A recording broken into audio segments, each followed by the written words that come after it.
এয়া গণকুশী সত্ৰ। ঘোষা ৰত্নাৱলী মাধৱ পুৰুষৰ মূৰ্তিস্বৰূপ। মাধৱদেৱৰ সৰ্বশ্ৰেষ্ঠ কীৰ্তি নামঘোষা।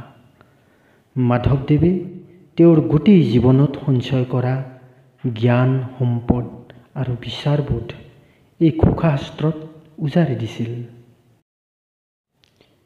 মহাপুৰুষ শ্ৰী শ্ৰী মাধৱদেৱে এইখন গণকুশী সত্ৰতেই 18 বছৰ 6 মাহ কাল কটাইছিল আৰু তেখেতেই নামঘোষাৰ প্ৰায়ভাগ ৰচনাই এইখন সত্ৰতে কৰিছিল।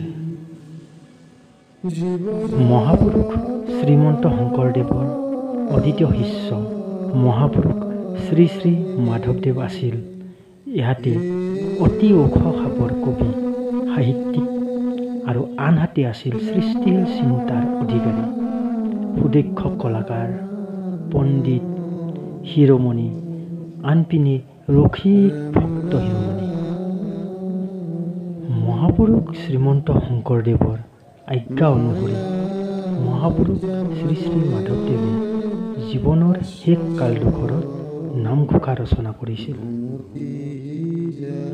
শংকৰদেৱে তেওঁৰ প্ৰিয়তম শিষ্য প্ৰাণৰ বান্ধৱ মাধৱক আশ্বস্ত কৰিছিল এইবুলি, ঘোষা নামে শাস্ত্ৰখনি তুমিও লিখিবা, ৰত্নাৱলী ঘোষা মধ্যে তুমিও থাকিবা।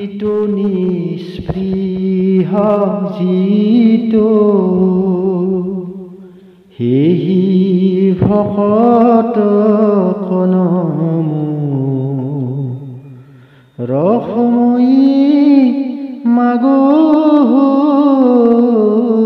ভকতি সমস্ত মস্ত কমনি নিজ ভকতৰ বৈশ্য ভজো হেন দেৱ যদুপতি ৰাম ভজো হেন দেৱ যদুপতি।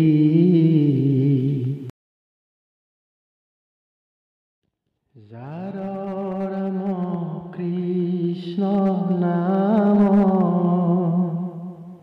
নাৱে ভৱ সিন্ধু তৰি পাৱে পৰম পদ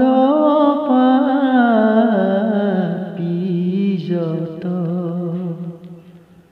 সদানন্দ সনাতন হেনয় কৃষ্ণক সদা উপাসক